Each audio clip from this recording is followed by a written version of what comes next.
রাতের সেই বড় রাস্তায় ভয়ঙ্কর অভিজ্ঞতা। রাত তখন প্রায় 12টা। শহরের আলোধারীর ভেতর দিয়ে আমরা চারজন, আমি, সাগর, দীপ আর শুভম, একটা ছোট্ট অ্যাডভেঞ্চারের পরিকল্পনায় বেরিয়েছিলাম। উদ্দেশ্য ছিল শহরের বাইরে সেই পুরনো রাস্তা ঘুরে দেখা, যেটা বহু বছর ধরে ভুতুরে গল্পের কেন্দ্র হয়ে দাঁড়িয়ে আছে। কেউ বলে সেখানে কিছু দেখা যায়, কেউ বলে অদ্ভুত সব আওয়াজ শোনা যায়। আমরা ভূতের গল্প শুনতে ভালোবাসতাম, কিন্তু নিজেরা কখনো এমন কোনো অভিজ্ঞতার মুখোমুখি হইনি। সাগরের গাড়িতে চেপে আমরা রাতের হাওয়া উপভোগ করতে করতে সেই রাস্তায় পৌঁছালাম। জায়গাটা শহর থেকে প্রায় 200 কিলোমিটার দূরে। রাস্তার আশেপাশে কোনো জনবসতি নেই, শুধু পুরনো গাছপালা আর ঝোপঝাড়। গাড়ির আলো ছাড়া অন্য কোনো আলোর চিহ্ন ছিল না। চারদিকে ছিল শুধু নিস্তব্ধতা। গাড়ি চালানোর সময় দীপ একবার বলল, জায়গাটা এত নির্জন কেন? এমনকি পাখিও ডাকছে না। শুভম হাসতে হাসতে বলল, তাহলে কি ভূতেদের দাপট এখানে সত্যি? আমরা সবাই হেসে উড়িয়ে দিলাম। কিছুক্ষণ পরে একটা অদ্ভুত বিষয় নজরে পড়ল। রাস্তার দুপাশের গাছগুলো যেন অনেক বেশি ঘন আর অন্ধকার হয়ে উঠছিল। এমনকি গাড়ির হেডলাইটও সেগুলোর ভেতর দিয়ে তেমন কিছু দেখতে পারছিল না। সাগর বলল, এই জায়গাটা অনেক পুরনো। শুনেছি এখানে একটা গ্রাম ছিল, যেটা একসময় ধ্বংস হয়ে গেছে। দীপ বলল, ধ্বংস মানে? কোনো প্রাকৃতিক দুর্যোগ? সাগর একটু চুপ করে থেকে বলল, না, শুনেছি লোকজন নাকি নিজেরাই পালিয়ে গেছিল। ভয়ঙ্কর কিছু ঘটেছিল বলে। তবে কি ঘটেছিল সেটা কেউ জানে না। আমাদের কথাবার্তার মাঝেই হঠাৎ গাড়ি কিছুটা ঝাঁকুনি দিয়ে থেমে গেল। আমরা সবাই অবাক হয়ে গেলাম। সাগর ইঞ্জিন স্টার্ট করার চেষ্টা করছিল, কিন্তু গাড়ি কোনো সাড়া দিচ্ছিল না। শুভম বলল, এটা আবার কি হলো? গাড়ির ফুয়েল শেষ নাকি? সাগর মাথা নাড়িয়ে বলল, না, ফুয়েল ট্যাঙ্ক পুরো ভরা। এই গাড়ি এমন কখনো করেনি। আমরা তখন গাড়ি থেকে নেমে রাস্তায় দাঁড়িয়ে পড়লাম। রাস্তার আশেপাশে তাকিয়ে বুঝলাম জায়গাটা যেন আরও বেশি সুনসান হয়ে গেছে। বাতাসও তখন থেমে গেছে। চারদিকে কেমন একটা অস্বাভাবিক পরিবেশ।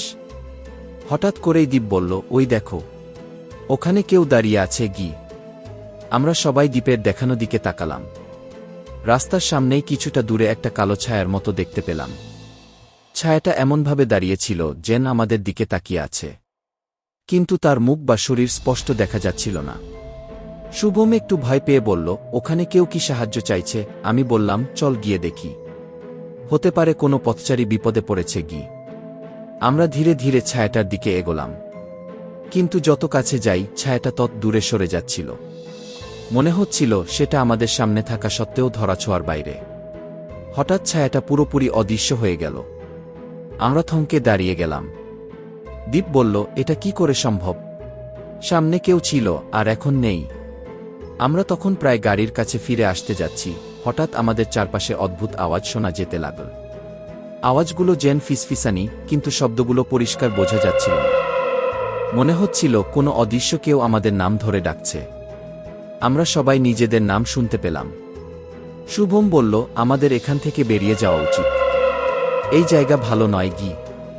গাড়ির কাছে ফিরে এসে আবার ইঞ্জিন স্টার্ট করার চেষ্টা করলাম। এবার ইঞ্জিন ঠিকঠাক চলতে শুরু করল। আমরা সবাই গাড়িতে উঠে দ্রুত সেখান থেকে বেরিয়ে আসার চেষ্টা করলাম, কিন্তু রাস্তাটা যেন শেষ হচ্ছিল না। মনে হচ্ছিল আমরা একটা ঘূর্ণিপাকে পড়ে গেছি। সাগর বারবার বলছিল, এই রাস্তা তো এত লম্বা হওয়ার কথা না। আমরা কি ভুল পথে চলে গেছি? দীপ বলল, তুমি আগে কোনো সাইনবোর্ড দেখেছ? সাগর মাথা নাড়িয়ে বলল, না, কোনো সাইনবোর্ড নেই, কিন্তু জিপিএস বলছে আমরা ঠিক দিকেই আছি।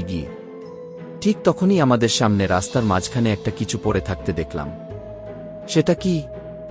ভালো করে তাকিয়ে দেখি, একটা পুরনো কাঠের গাড়ি। গাড়িটা এমনভাবে রাস্তার মাঝখানে ছিল যেন সেটা কাউকে আটকানোর জন্য রাখা হয়েছে। শুভম বলল, এটা এখানে কিভাবে এলো? এখানে তো জনমানব নেই। আমরা নেমে সেটাকে সরানোর চেষ্টা করলাম, কিন্তু কাঠের গাড়িটা অস্বাভাবিক ভারী ছিল। আমরা গাড়ির চারপাশে ঘুরতে ঘুরতে দেখলাম পেছনে আবার সেই কালো ছায়াটা দাঁড়িয়ে আছে। এবার সেটা আমাদের অনেক কাছাকাছি। আমরা বুঝতে পারছিলাম এটা কোনো সাধারণ ঘটনা নয়। ছায়াটা ধীরে ধীরে আমাদের দিকে এগিয়ে আসছিল। আমাদের পায়ের নিচে মাটি যেন জমে গেল। শুভম বলল, এটা কিছু ভালো জিনিস নয়, আমাদের এখান থেকে পালাতে হবে। আমরা সবাই গাড়িতে উঠলাম এবং সাগর যত দ্রুত সম্ভব গাড়ি চালানো শুরু করল। হেডলাইটের আলোতে আমরা দেখতে পেলাম ছায়াটা রাস্তার মাঝখানে স্থির হয়ে দাঁড়িয়ে আছে। হঠাৎ সেটা চোখের পলকে অদৃশ্য হয়ে গেল। আমরা তখন এতটাই ভয় পেয়ে গেছি যে কোনো কিছু না ভেবে শুধুই গাড়ি চালিয়ে যাচ্ছিলাম। অবশেষে কিছুক্ষণ পর আমরা রাস্তার শেষ প্রান্তে পৌঁছালাম।